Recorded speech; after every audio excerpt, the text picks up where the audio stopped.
खरी ताकद अधीनतेमध्ये असते, जी एखाद्याला आपले जीवन, देवावरील विश्वास आणि भक्तीद्वारे स्वतःच्या पलीकडे काहीतरी समर्पित करण्याची परवानगी देते. काय देवाधीन असलेले समर्पित जीवन आपण जगू इच्छिता?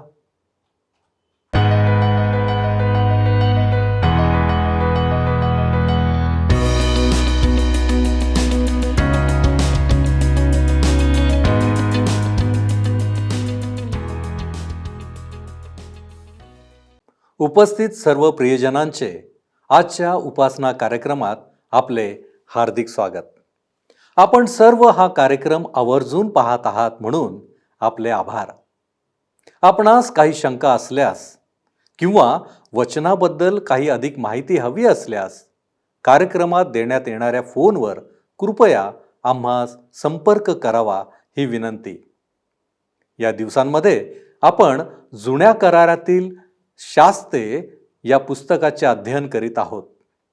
गेल्या 2 कार्यक्रमात या पुस्तकाचा परिचय आणि 3ऱ्या अध्यायाच्या 11व्या वचनांपर्यंत आपण अध्ययन केले आहे.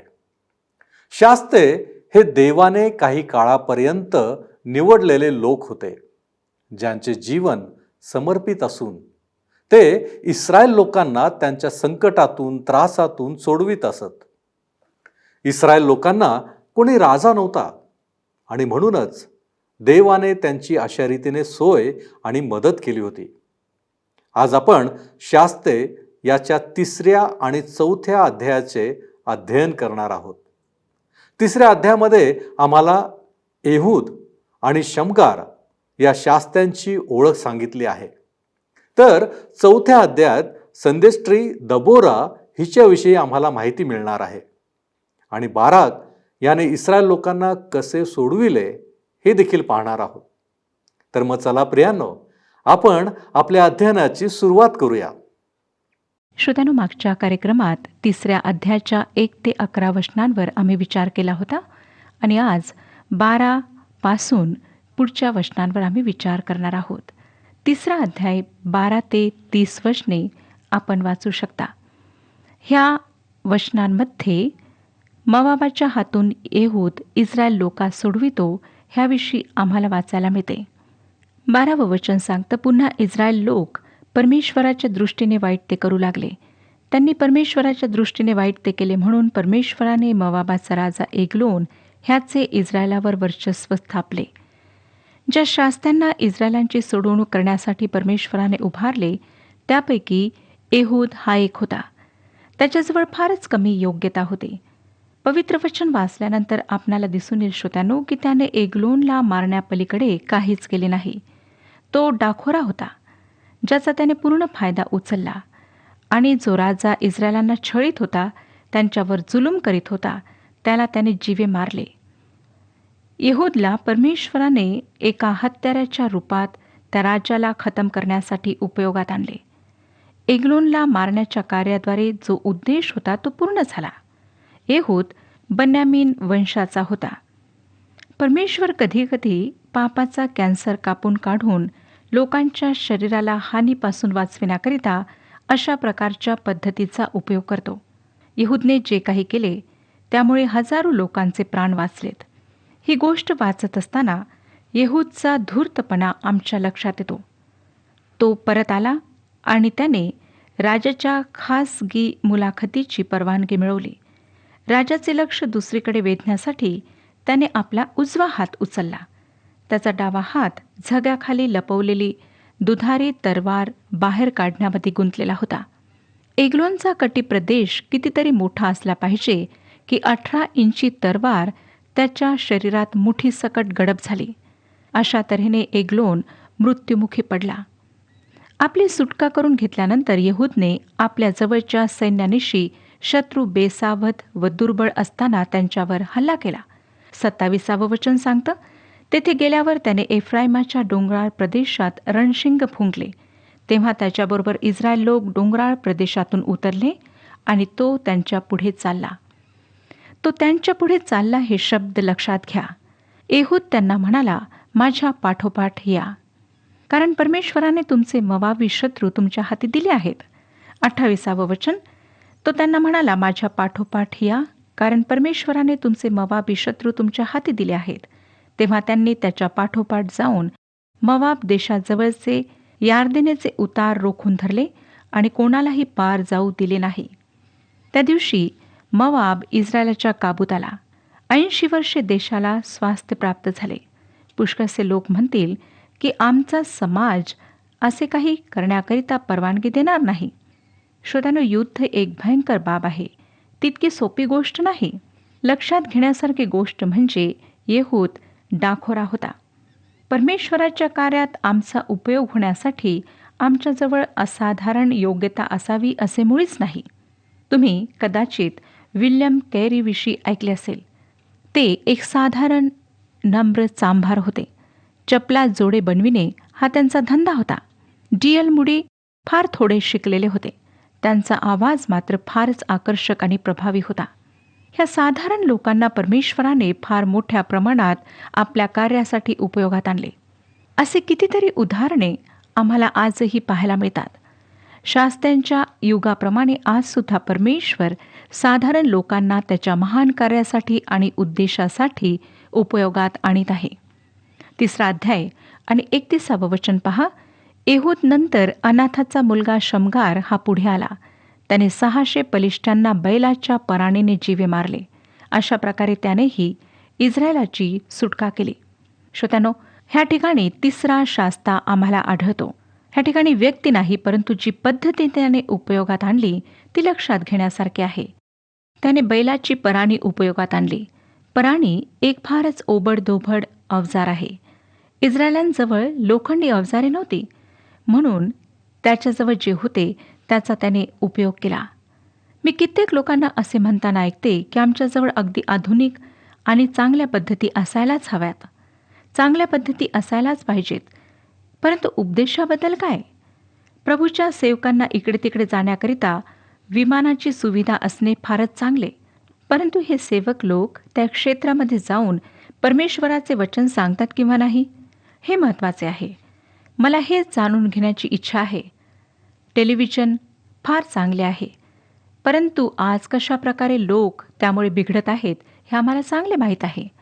श्रोत्यानो, पद्धती महत्त्वाची नाही, लोकांपर्यंत पोहोचणारा संदेश महत्त्वाचा आहे. बैलाची पराणी जर योग्य हातामध्ये आहे तर ती परमेश्वराकरिता समर्पित होऊ शकते. लक्षात असू द्या की परमेश्वराने मोशेची काठी उपयोगात आणली. दाविदाच्या गोफणीमधून निघालेल्या लहान दगडांचा उपयोग त्याने करून घेतला. आणि दोरकाच्या जवळ काय होते? फक्त एक सुई आणि धागा. तो लहान मुलगा, त्याच्याजवळ 5 भाकरी आणि 2 मासळ्या होत्या. ह्या सगळ्या क्षुल्लक गोष्टी आणि वस्तू परमेश्वराला देण्यात आल्या.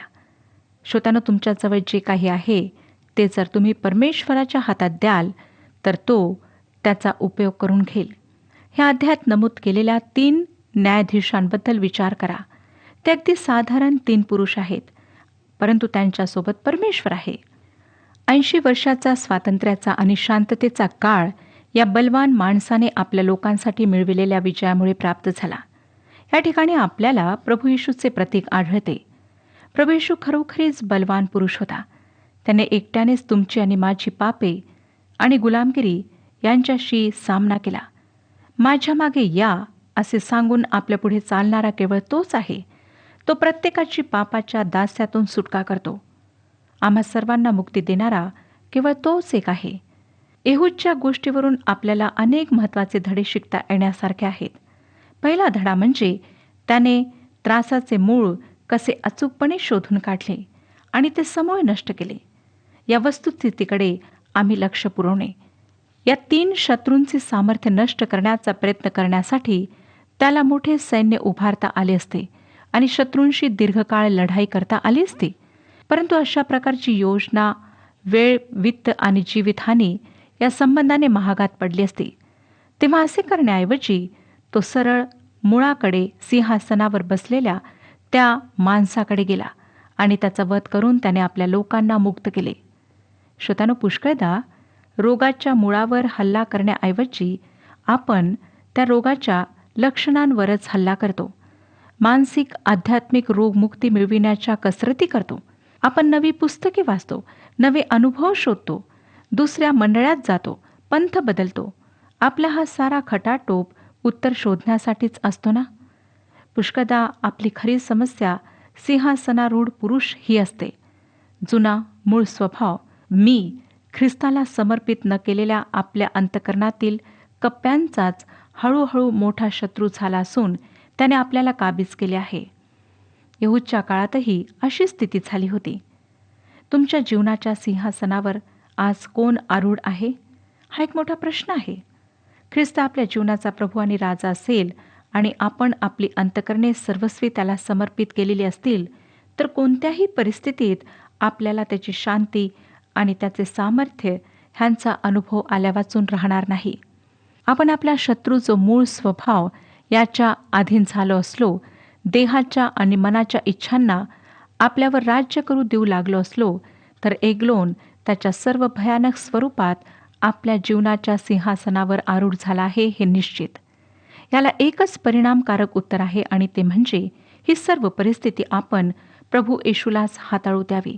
त्याकरिता मीपणाला आम्ही मेले पाहिजे. गलतीकरास पत्र 2 अध्याय आणि 20व्या वचनामध्ये पॉल आपल्या मनोवृत्तीचे वर्णन करताना म्हणतो, मी ख्रिस्ताबरोबर वधस्तंभावर खेळलेला आहे आणि ह्यापुढे मी जगतो असे नाही, तर ख्रिस्त माझ्या ठायी जगतो. आणि आता देहामध्ये जे माझे जीवित आहे ते देवाच्या पुत्रावरील विश्वासाच्या योगाने आहे. त्याने माझ्यावर प्रीती केली व स्वतःला माझ्याकरिता दिले.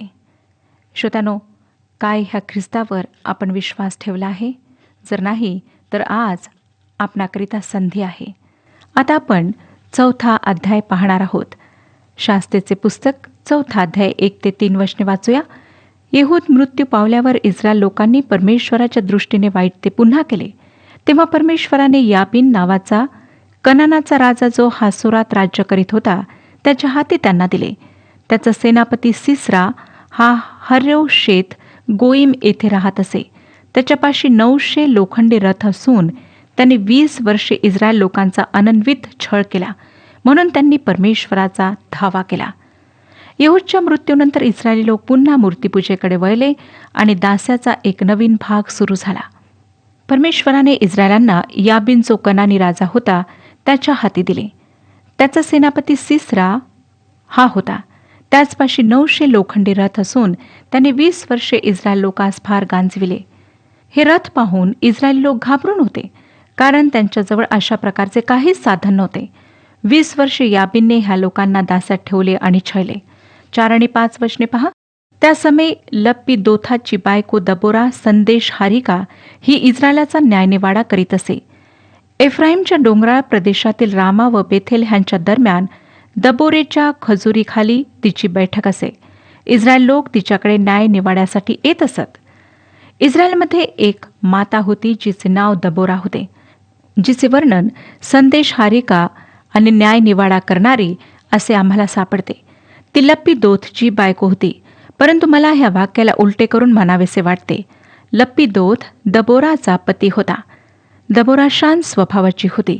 इस्रायलांचा न्याय करण्यासाठी परमेश्वराने ह्या स्त्रीला उभे केले आणि तिने सेनापतीला बोलावून सांगितले की तू आपले लष्कर व रथ घेऊन युद्धाकरिता तयार हो. तो त्याचे कार्य करीत नव्हता. शत्रूच्या विरोधात सेना घेऊन धावा करायला हवा होता, जेणेकरून इस्रायलांची त्यांच्या दास्यातून सुटका व्हावी.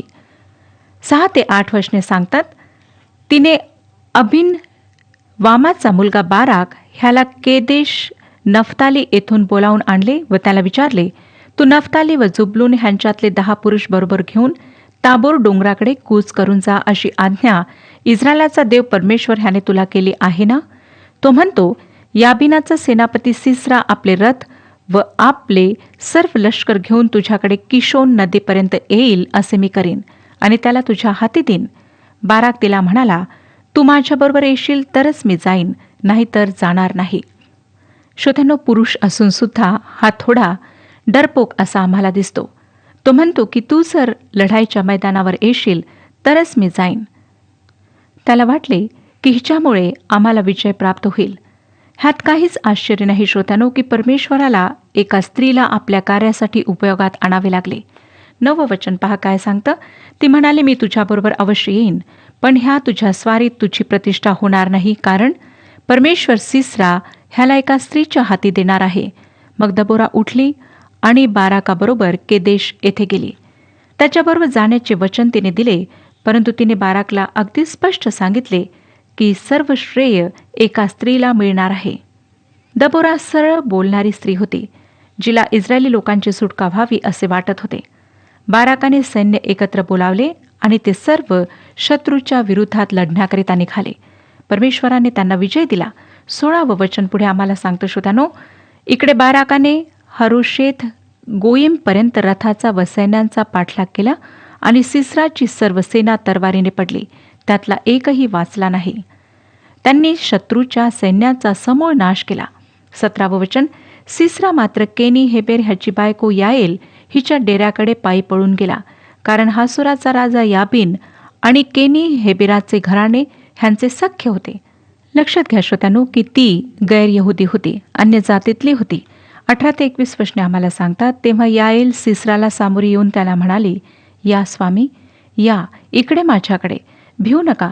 तेव्हा तो तिच्याकडे डेऱ्यात गेला व तिने त्याला कांबळीखाली लपविले. तो तिला म्हणाला, मला थोडे पाणी प्यावयाला दे बरे, मला तहान लागली आहे. तेव्हा तिने दुधाची बुधली उघडून त्याला दूध प्यावयाला दिले व त्याला झाकले.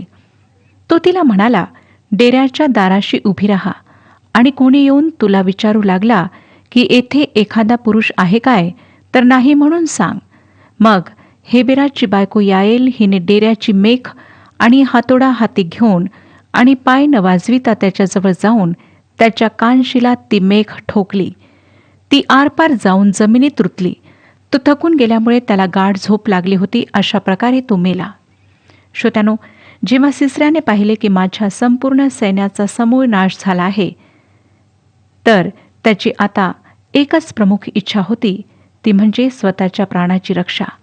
कनानी लोकांनी केनी लोकांना काहीच त्रास दिला नव्हता आणि सिसऱ्याला वाटले की तो ह्या लोकांमध्ये सुरक्षित राहील, म्हणून तो तेथे गेला. तो हेबेरच्या घरी गेला. तेथे हेबेरच्या पत्नीने त्याचे स्वागत केले. तिच्या दयाळूपणामुळे त्याने विश्वास केला.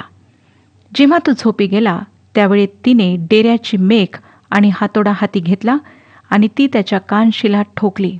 अशा प्रकारे तिने त्यापासून सुटका करून घेतली. ह्यामुळे इस्रायलांना फार विसावा मिळाला. श्रोत्यानो, दबोरेचे व्यक्तिमत्व किती जबरदस्त आहे. ती कितीतरी बाबतीत असामान्य आहे. परमेश्वराच्या लोकांच्या इतिहासात तिला किती थोर पद प्राप्त झाले आहे. 20 वर्षे छळ सोसल्यानंतर ह्यांना पुन्हा परमेश्वराचे स्मरण झाले. त्रासाचे मूळ कुठे आहे आणि त्यावर खरा तोडगा काय आहे, हे तब्बल 30 वर्षाच्या अपयशानंतर त्यांच्या लक्षात आले. दबोरा या नावाचा अर्थ आहे मधमाशी. हे मोठे चित्तवेधक आहे, कारण इजिप्तच्या संस्कृतीमध्ये मधमाशी हे राजसत्ताक राज्याचे चिन्ह आहे. प्रत्येक फारोच्या मानचिन्हाचा तो एक भाग होता. तिच्या पतीच्या नावाचा अर्थ दीप असा होतो. दबोरेचे असामान्य व्यक्तिमत्व स्त्रियातच नव्हे, तर देवाच्या वचनातील प्रमुख नेत्यांमध्येही 5 गुण वैशिष्ट्यांमुळे उठून दिसते. पहिली गोष्ट की ती एक संदेष्टी होती. दुसरी गोष्ट तिचा सर्व राष्ट्रावर अधिकार होता आणि तो सर्वांना मान्य होता. तिसरी गोष्ट ती देवाची प्रवक्ती होती. ती आपल्या स्वतःच्या मताचा कोठेही उल्लेख करीत नाही. ती असे म्हणत नाही की मला जे वाटते ते झालेच पाहिजे. तिच्या जीवनात तिच्या म्हणून नमूद केलेल्या प्रत्येक उद्गाराचा नियंत्रक देव आहे. देवाचा आत्मा तिच्यामध्ये वास करीत होता आणि देवाचे वचन तिच्यामधून प्रवाहित होत होते. 9, 10 आणि 14 वचनांमध्ये आम्हाला दिसते की सैन्याचे अधिपत्यही तिच्याकडेच होते. व्यूहरचना तीच करीत असे.